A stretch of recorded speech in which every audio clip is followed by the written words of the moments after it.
Uwern, thanks for making time this afternoon to talk to me. I've been looking forward to these conversations. We've had quite a lot of chats about this and what we're going to do, and I think you're absolutely right. There are many different approaches to the issue.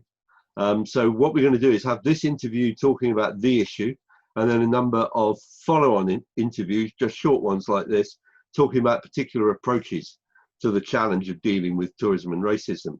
But just to be clear about you, you're an amazing protagonist of experientialist travel, which is clearly on the button from my point of view about what's happening with travel and tourism now, and editor of a magazine called Out There, which has been going for a long time now, 10 years. So you're in your 10th year of publishing a magazine on experiential travel, and we put the link in the bit below this video so you can find it. But Uwern, do you want to say something about how you see the problem of tourism and racism? Yes, I mean, where do I start and where do I end? As we've discussed, it's a very, very complex issue. And it's something that is an ongoing discussion and debate, and things change every day. But I think it's really important, as I found in my journey on the subject, that it's really important to understand what racism actually means, the definition of racism, particularly in the tourism industry, because while there are some that may acknowledge that there is an issue in the industry on racism, they don't necessarily understand what the issues are. So firstly, I really want to define the difference between racism and privilege. And I say this because I think there are many people in our industry that recognize they are not racist, but do recognize that they often assert their privilege. You have heard the term white privilege bandied about a lot in recent times, but for the purpose of this illustration, I don't want to say white, because I want to assert that privilege occurs across color and also across many diversity strains, white over people of color in this context, but also male over female, straight over LGBT people, young over old, able people over differently abled people. However, the way the world has worked out in general, because of colonialism primarily, it's more often than not that the privileged are white, but not always.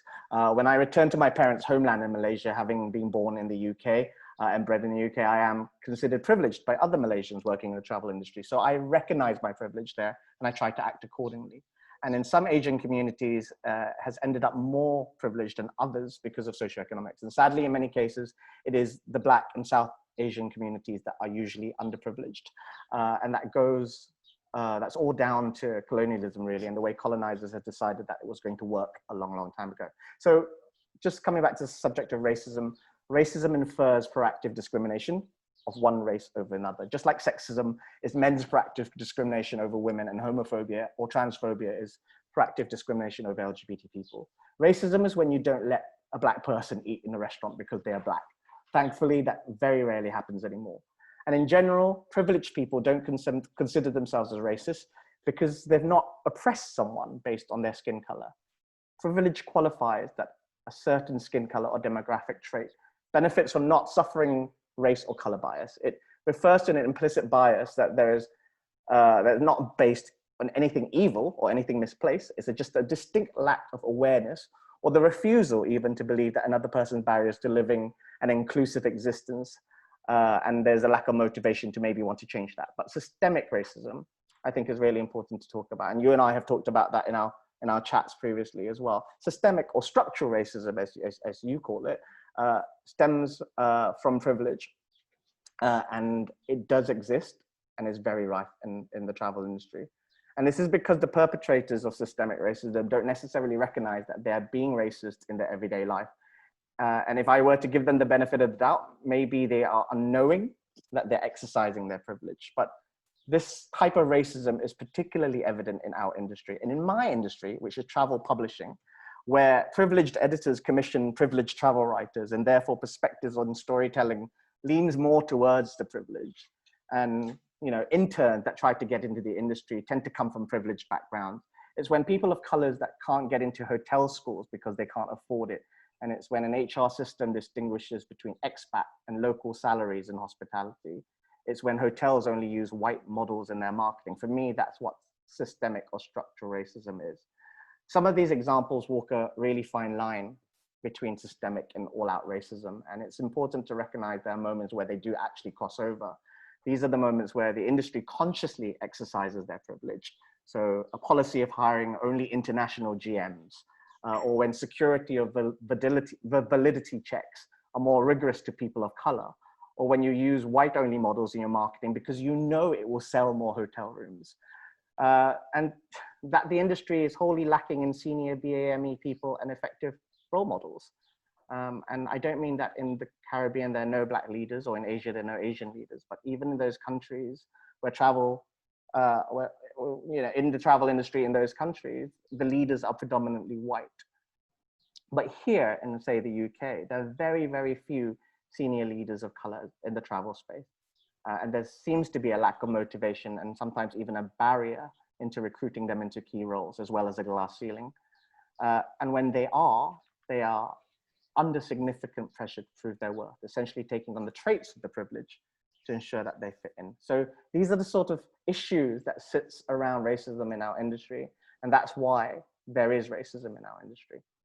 And just to wrap up the first of this series of interviews, you've obviously reflected on this beyond the tourism industry, and you've clearly traveled a great deal.